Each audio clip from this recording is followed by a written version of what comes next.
Hi. Hey, this is Lisa. This is Randy. And this is Sometimes We Talk About Yoga. And other shit. And today would be the yoga and the other shit. Yeah. we apologize, guys. Yeah, we've been gone for a minute. I know. We've been sick. We've been mommies. We've been raising kids. Life kind of just took over. Yeah. But we're back. Mm-hmm. So, this is season 1, episode 7. 7. I think we're doing 8 episodes, though. We are. We're doing 8. So, this is season 1, episode 7.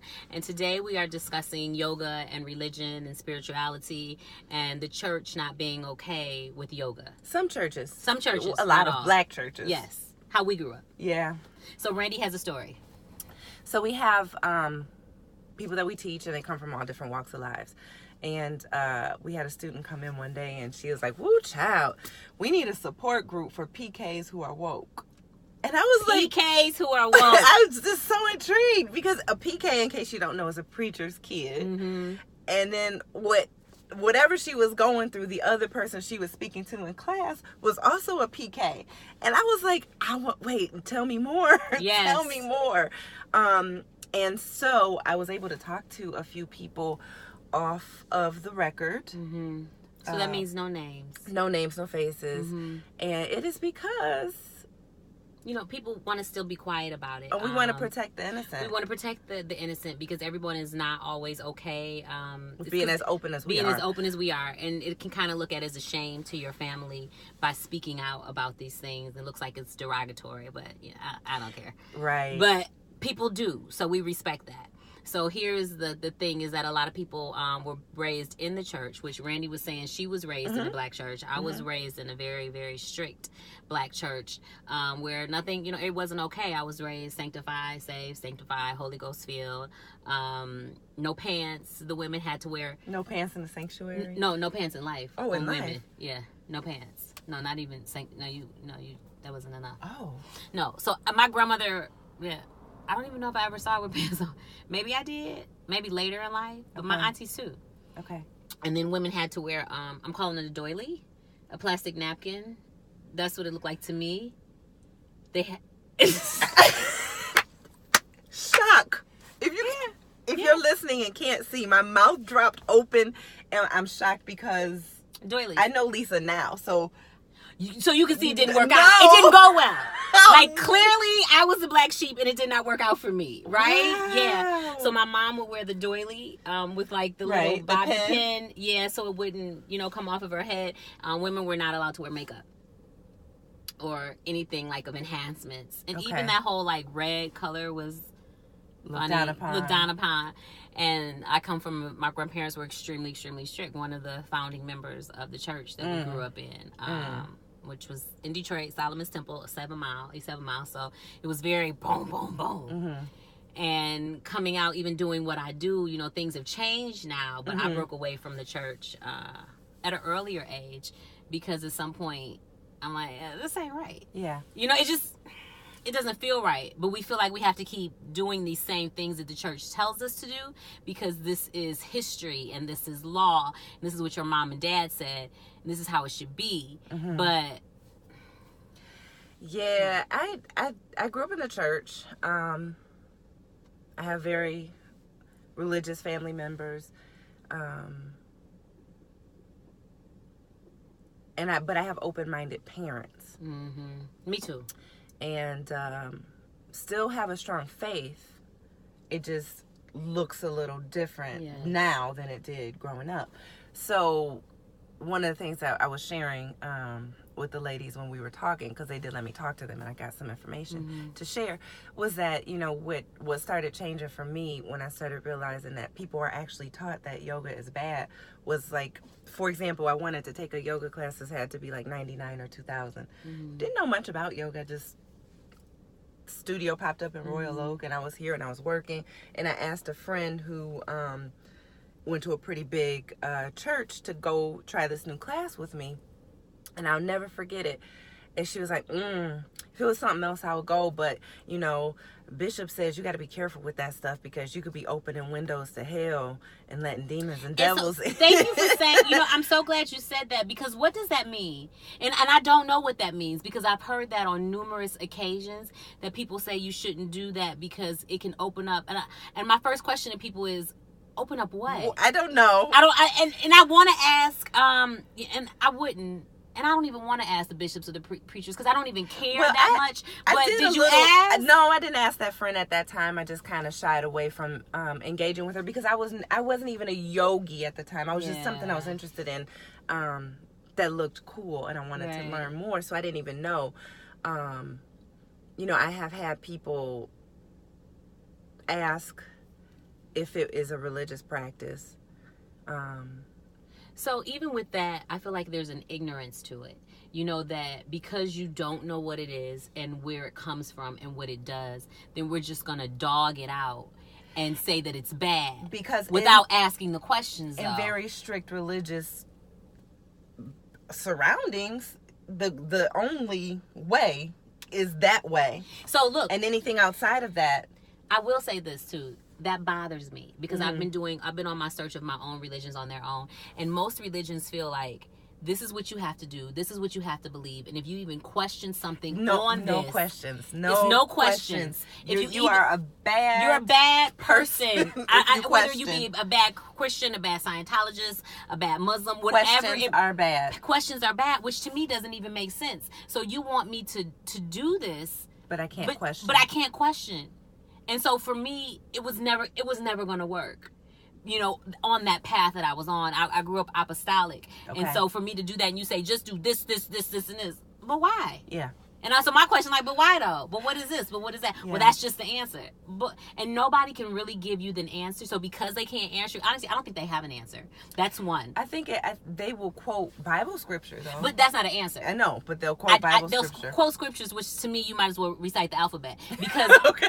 No, seriously, but because you're not answering my question. Mm-hmm. So you might as well just came back and said blah, blah, blah, blah, blah. Right. Because no one still has an answer for you. So I feel that anything that does not require an answer, and I listened to something on YouTube today about people that are coming out of Jehovah's Witnesses, because it's the same thing with the witnesses. And I listened to this elder speak about it, that if you question it, there's a problem. In Scientology, if you question it, there's a problem. I saw a thing about that. Like, it's just like, no, you just do as we say and keep your mouth shut. And so the thing that he was talking about today was we have to be critical thinkers. And sometimes stuff in our souls, like, it doesn't feel right, but then we do it anyway.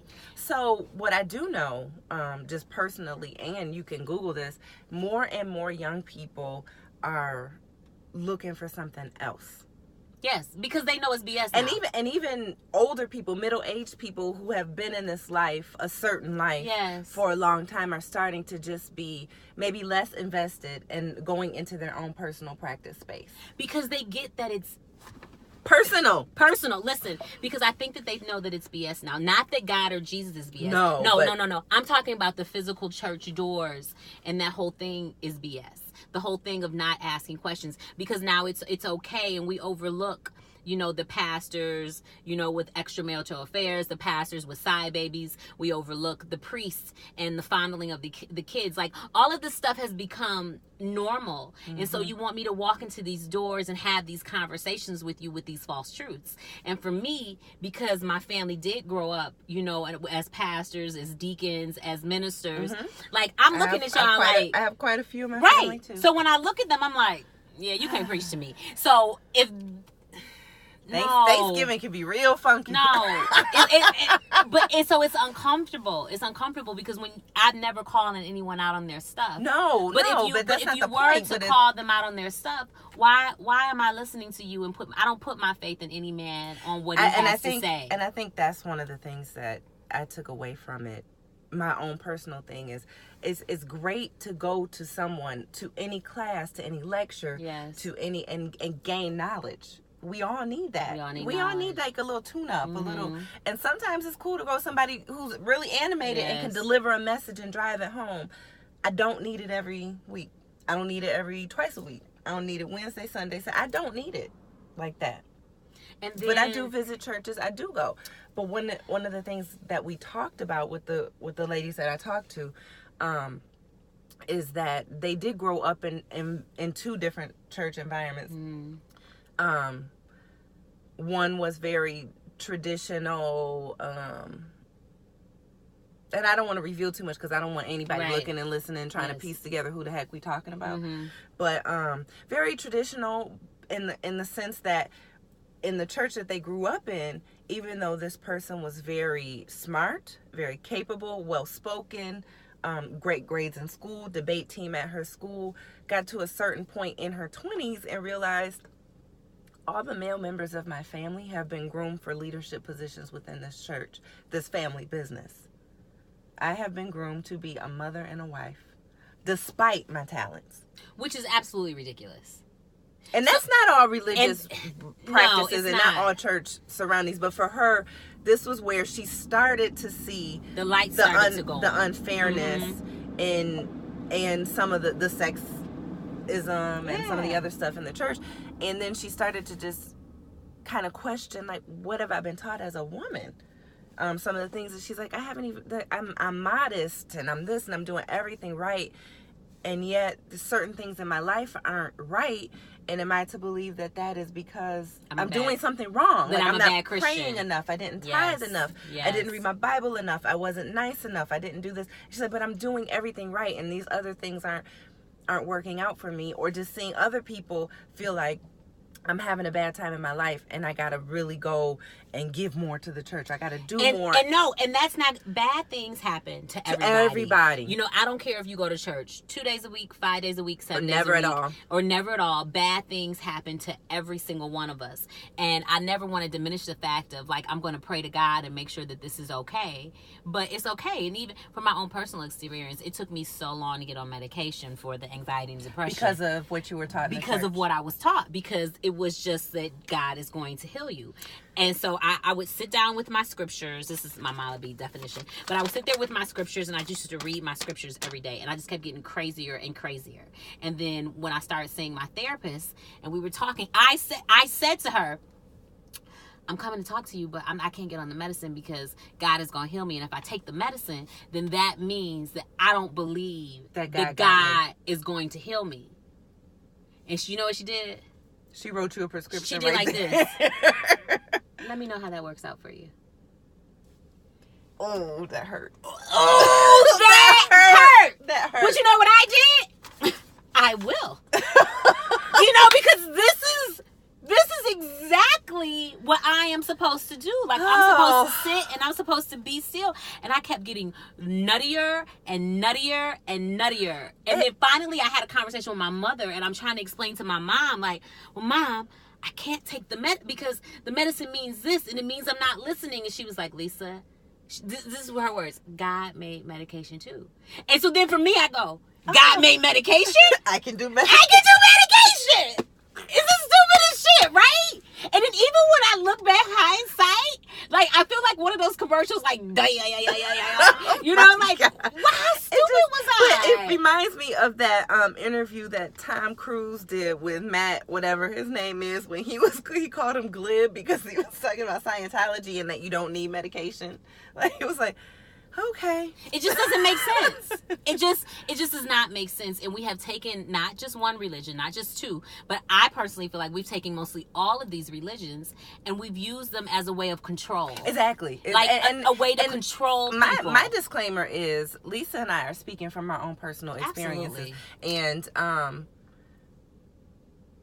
I didn't grow up in a church, in my personal experience, in bad experiences in church, and I love my church that I grew up in, so I'm not bashing anything or anybody's religion or anybody's faith. Oh no, I didn't like the church I grew up in. But I was gonna say, but my experience has taught me something different and to look at it in a different perspective.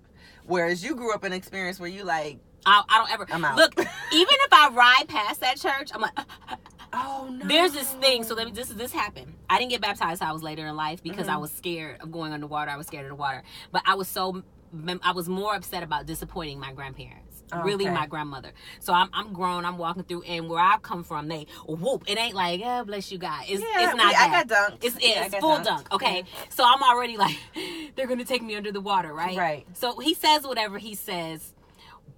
Mind you, I can barely breathe, right? So I come up, I'm choking. He's like, praise the Lord! Praise the Lord! I'm not bullshitting. I'm so serious when I tell you this. Everybody I've ever seen be baptized is flashed in front of my eyes. And I'm wondering how many of us are really choking and we're in there like, thank you, Jesus. Thank wanted to drown me, right? Lord. So then they... God bless us all. Thank you, Jesus. Like, this is not a Jesus thing. This is a church. So then they... No, it's a church thing. It's a church thing. Right, so then they right. whisk me off to like this backside room where right. all the mothers have to tarry over me because now they're waiting for me to speak in tongues. Oh. I don't trauma. know this experience. Oh, trauma. So look. So just imagine you're there and there are like 8 women on you. And like white robes, like white beanies, not doilies, but beanies and white things, and they're all just like, so it was very seance-y to me, and they're just like, praise the Lord, like doing all this stuff. Now, I wasn't ready, okay? And did you know this was part of it? I think I did, but again, my grandmother, I was trying to make her happy because I wanted her to know that I was a good Christian, even though, I mean, I was doing shit, you know, but let me just play this off of grandma. So like they're doing this and I couldn't even get into it. Like my heart was beating the whole time because they were freaking me out. So I want you to imagine like 60 plus age, you know, women like, so for me, But you're soaking wet. Well, I don't know. Maybe I dried off. I couldn't remember. Maybe I changed after that. Maybe I think I changed, but they're like this. Lisa, I think if you go deep, it was traumatic. But this is the root.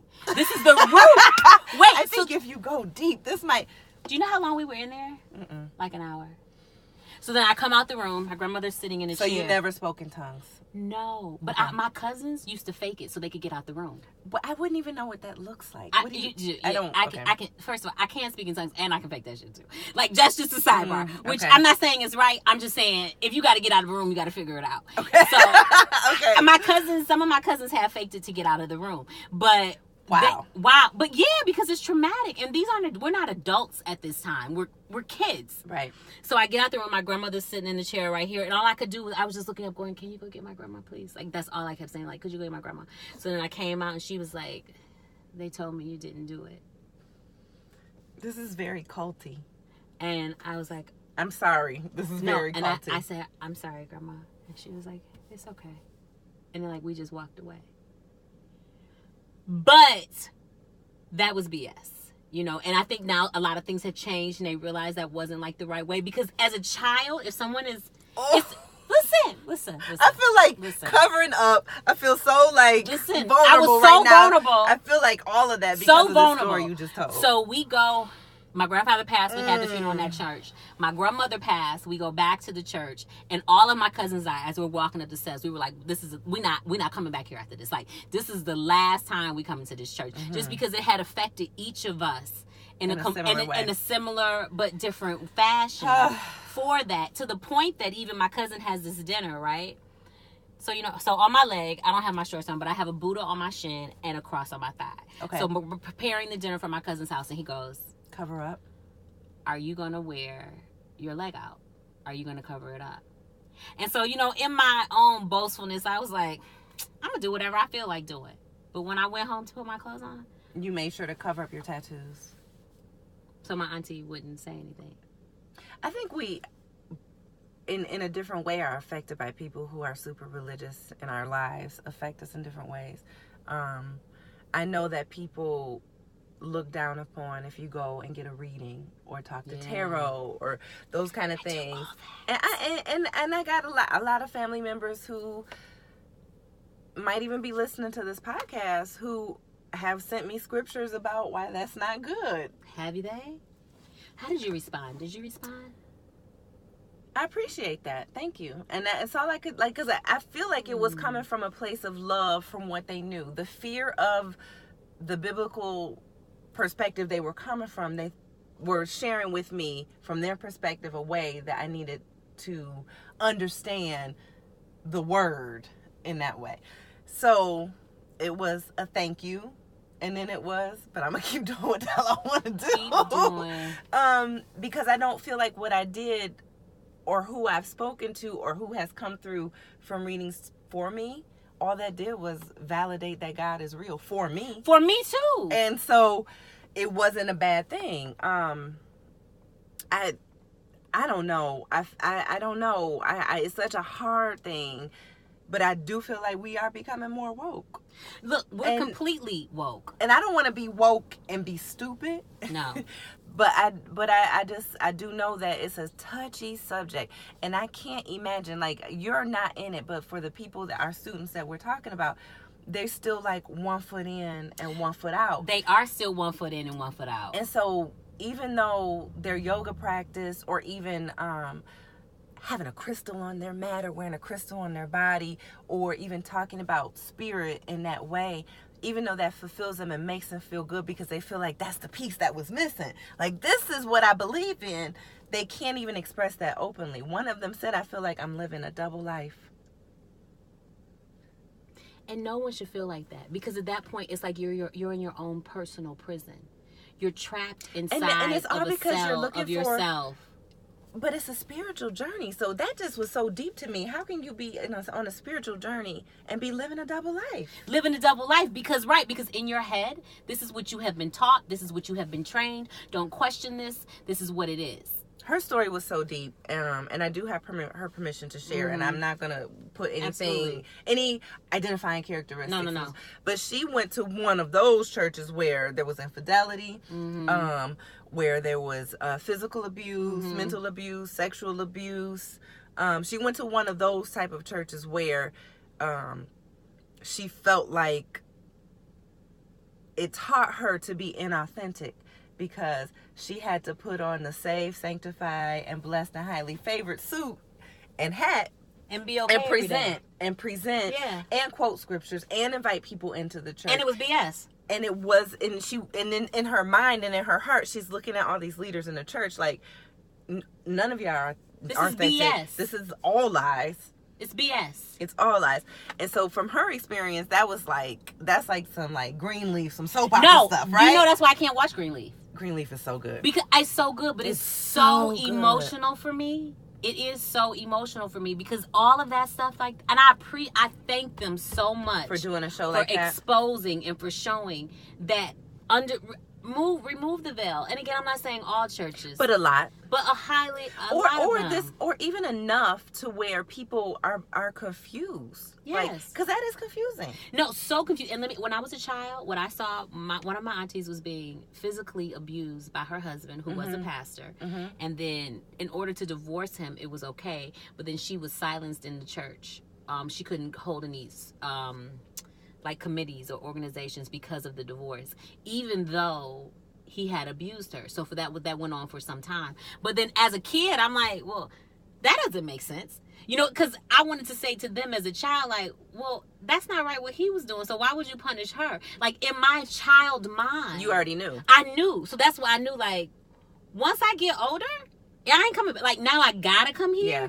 But just sit tight. Because I won't be back here for long. Once I can make decisions for myself. Once I'm allowed to make these decisions on my own, this shit is not right. Yeah. And why do y'all think this is right? Yeah, I have had, and then not even that, just talking about like my relationship with yoga. So yes. when Facebook first, you know, when I was on there like every 10 minutes and updating my status and you know, when I first started practicing yoga regularly, I'm talking about I was going like 5 days a week. And I went to a Sunday class, and I'll never forget this. And I posted, I think I was in Florida, so I went to a Sunday class, and I went to the beach afterwards. And I posted, like, my morning was so awesome. I did yoga, and I went to the beach, and it was like my own private church ceremony. Yes. And a religious friend posted and was very, the tone of the comment was like, how dare you? Like, that wasn't church, you know? And I did not engage because, first of all, I don't really care what you think. I visited your church and I don't understand why you still go. Right. But in my mind, I was thinking, like, you don't get it. You don't get it. I didn't need that building. I didn't need that person presenting that PowerPoint presentation or whatever you want to present to tell me anything about my personal relationship with God. What I needed was some quiet time to quiet my breath, to sit in a peaceful spot and have those prayer moments. And then I went to nature. So that's what. So I was in God. That's what it was about. That's all God. So these are the misfacts that I think people think. Yoga is not a religion. So let's take that out of there. In the first I do have historical facts about that. It's not a religion. It's not a religion. Yes. And then I know that some findings were found in some, different forms. So that way people think that it came from a religion. But it did not come from religion. So what happens is when people do a little bit of research and it's just like our social media generation. You take a little bit out of a snippet and you don't read. So yoga was formed at the same time. It comes from the Vedic tradition, and that's like one of the oldest cultures known to us. It's even before biblical times, right? So out of that era, the Vedic era, came Hinduism and Buddhism and yoga. And so when you tie them together and you say those three things in a sentence, it's like, oh, okay, so it's a religion. So it's a religion, but it's not. But there was a spiritual component to it, but the way we teach it here in America. So the way that Randy and I teach, we ask you to focus on your breath. So we're not asking you to call on any type of God, spiritual gods. You talk to whoever you want to talk to during your practice. Or no God, because you could be atheist. You can be atheist, whatever. Agnostic, all we ask atheist. you to do is come, show up, focus on yourself and your breath. That's what the practice is about. It's not about the religion. So when people say, I had someone tell me before, a Jehovah's Witness, like, oh yeah, we don't do that over here. And I said, you don't do what over here? And then I didn't feel like the debate, but my thing is like, hey, you don't feel like what, breathing and stretching? Because that's what it is. It's breathing and stretching. I had a student who was Catholic, and she was told, she was an older lady, the members of the church and the leaders of the church were telling her she had to stop coming to yoga. Now, she was sick. Her body was aching. She was ailing. And this was the only thing that was helping her. So she stopped coming for a while. But she got to be in so much pain. And it was hard for her to breathe. And that comes out of fear and ignorance. Fear and ignorance is what it is. And it's not asking the questions. You know, so my father was taught, and this way was a little intense, but my grandfather made him read everybody's Bible. And the reason was, my grandfather said, because you got to know who your enemy is, right? But in the same note, my father knew about other religions. He took him through this religious training. So study about it, figure out what it is before it's that whole bashing thing or whatever about it. And then, like I said, on my leg there's a Buddha and there's a cross, and I said I was going to put a rosary on my leg, and my tattoo guy goes, well, you're not Catholic. And I said, I'm not a Buddhist either.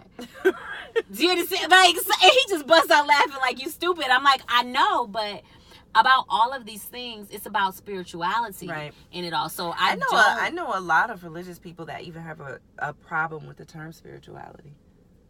They just have a problem with it, because if I don't say what they've been taught to only say, everything else is like, what is it?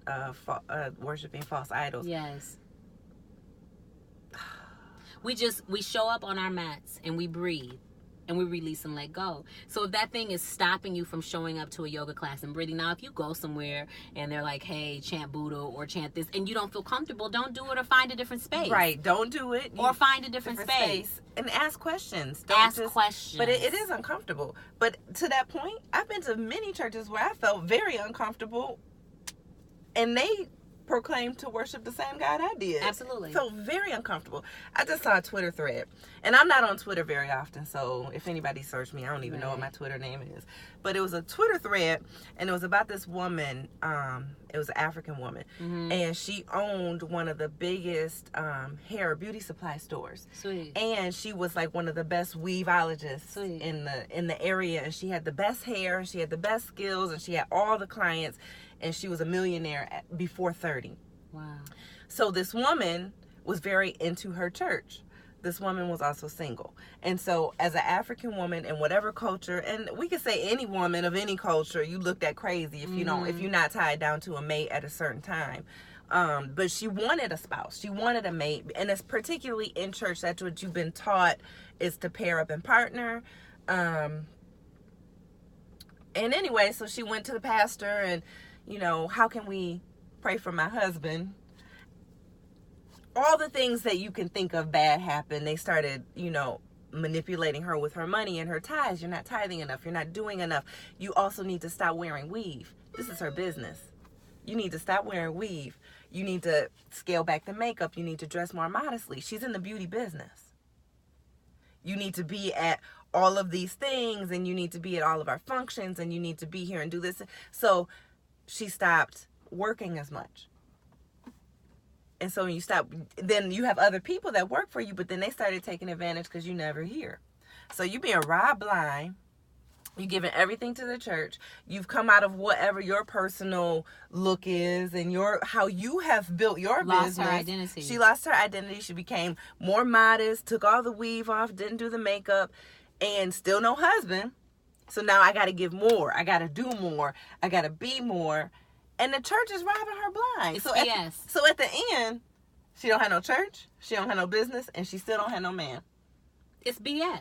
But she's been conditioned to think that that's what you're supposed to do. But also that I'm supposed to go to this man because he's leading the church, and he is going to tell me the right way. No. And there has to be... And I say no with you too, because I'm... No, and there has to be a certain point where you go inside like, yo, that don't feel right. Like, there's something inside of you that clicks, because, like I said, even as a kid, I would be like, this don't feel right. Like, even now when I see too much bishop worship or too much pastor worship, or and I'll take it even a step further. In yoga, there's like guru worship. Like, there's a whole I watched it for my yoga teacher training. I can't remember, I think it's called The Guru, and it's on Netflix. And it's this story of this man who took on this persona. It was a social experiment. Wow. He took on this persona of this guru and built this yoga practice and built this community, and people just, he was a beautiful spirit. He was loving. He listened. He taught them things, but he did a lot of things like bullshit. Mm-hmm. He made up poses. He made up things just to see how far people would go down this hole. And when he exposed himself at the end, it wasn't, at first he started would be a funny joke because he didn't believe people would fall for it. And at one point during the experiment, he started really feeling himself, like, because the idol worship and the adoration, and people are coming to you, laying their hearts on the line, or bringing you things, the gifts, the money, the women throwing themselves. So then your head gets wrapped up in it. The ego takes over. But when he exposed himself to these people, their hearts were broken. A few of them came back and said, you know what, I'm glad you exposed. I didn't know that I was that I don't want to use the term weak, I don't know what they use, but some people were very pissed off because they believed in something. So it's not just the church, but no, it's in everything, but in nothing. Yeah, nothing you should worship that person or that teacher. Whether it's your yoga teacher, whether it's the church, whether it's your massage therapist, whether it's crystals, your therapist, whether it's crystals, you shouldn't worship. What did I tell you the other day? You shouldn't worship. Oh, I can't remember. These crystals not gonna save you, baby. These crystals is not gonna save you. It's not just the crystals. We could Palo Santo the shit out of ourselves, and sage and pray and meditate, and like, you got to do the work. You have to do the job. Yes. And no matter where you are, if you feel uncomfortable in a situation or something doesn't feel right or what they said is not right, don't buy into it. Like, I question stuff all the time, which has got me in, situations, but I'm like, why do you think that makes sense? Well, why is it okay why is it okay to live this life not questioning? Well, that's what I adore about okay. children is they question everything. Everything. To the point, it can be a little annoying, but they're so inquisitive and they want to know the why. Why is that? But then once you get older, you stop questioning. Just do what I said. Do what I say, not as I do. Just do what I said. Do what I say. I know best. Mm-hmm. So you don't need to research. You don't need to read. I know. Everybody, do your research. Do your research on your church. Do your research on your pastor. Do your research on your yoga teacher. Do your research on the studios we teach at. Like, do your research. Like, find out, if this is the type of environment that you want to be in. I want you to ask me questions. I want you to question me.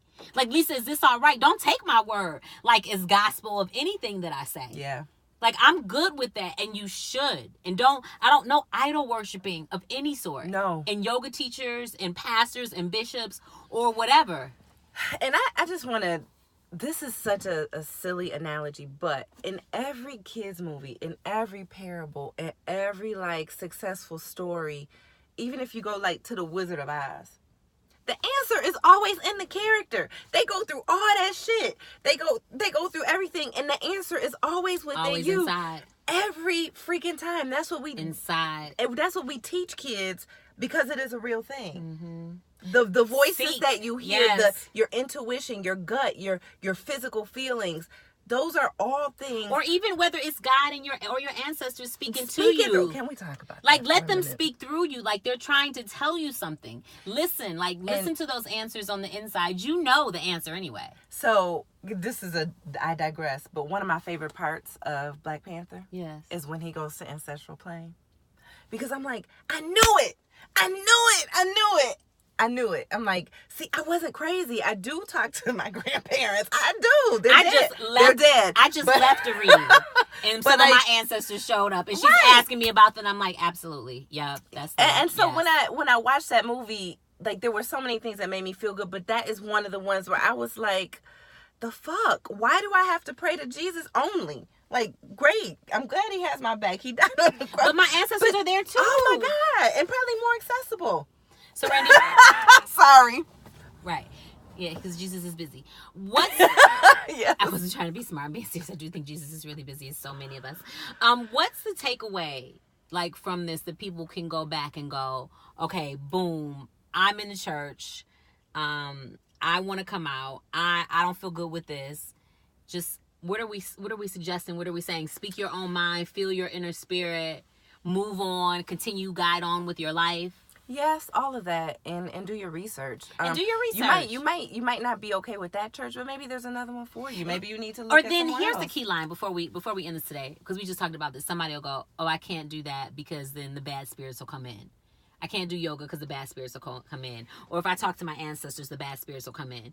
And I think that's a false truth. I think that I do understand why people say that. But in your calling on your ancestors or whoever that you're talking to, it'll be like, hey, you know, those ones that are here to serve me, those ones that are here for my highest good. I feel like it's all about your intention. Your intention in your heart. Mm-hmm. So it's this fear of like, I can't do that because then that's going to summons the devil. No, nobody. You should never go to New Orleans then, because this spirit's floating all around that place, good and bad. Can I just tell you something? Listen, Randy, listen. The very first time I went to New Orleans, I was so uncomfortable on Bourbon Street. I was so uncomfortable. And it was during Mardi Gras. And I was like, I've never been to Mardi Gras. I've never been to Essence. I've been to New Orleans, but I've not been to any of the large crowd things. It's an awesome place, but on Bourbon Street during Mardi Gras, I was like, I don't want to be. It's so much energy. It was so it's a lot. much. It's a lot. It was too much. But then the whole thing that was hard for me is that everybody's like, oh, it's so much fun. It's so much this. And I was like, I just want to go back to my room. I don't feel comfortable. I didn't know I have a New Orleans story, and that if anybody wants to DM us on IG, sometimes we talk about yoga. If you want to know my New Orleans story, I will share it with you there. I'm not going to speak about it on this podcast, but I felt some fucked up energy in New Orleans, and I felt some super beautiful energy in New Orleans. They're both there. But yeah. So, but the bad spirits thing, you in yoga class. It's yoga. Homie, yoga. Come to your breath. You are in yoga class. Or like, people have questions about the salutations. They hear the sun, and they hear the things, and the names of things, and the words that we use in yoga it's Sanskrit, which is one of the oldest. It's just a different language. Oldest languages. So it's no different than if we were sitting there speaking in Spanish or Chinese. Right. That's what we're doing. Right. And so, but people, well, what is that? Is that Hindu? I can't do that because that's Hindu. But also, I'm just a little more open than that, because even if it was Hindu, it's beautiful. It's beautiful. So even if it is Buddhist, it's beautiful. Even if it is Muslim, it's beautiful. It's beautiful. Even if it is Catholic, it's beautiful. Go inside yourself. Come to your breath. Don't let anybody mind control you or mind fuck you. No one should be able to do that. And if you are a PK who's waking up or woke, come to our yoga classes. Hey, come get woke with us. Check us out. It's all love. That's the thing. None of that other shit is gonna save you. I just feel like that. Like, you could crystal, you could read the Bible. It's just not gonna save you. You got to save yourself. Nobody is coming to get you. Come to your breath. You got to, the breath will save you. We'll see y'all soon. Love y'all. Bye.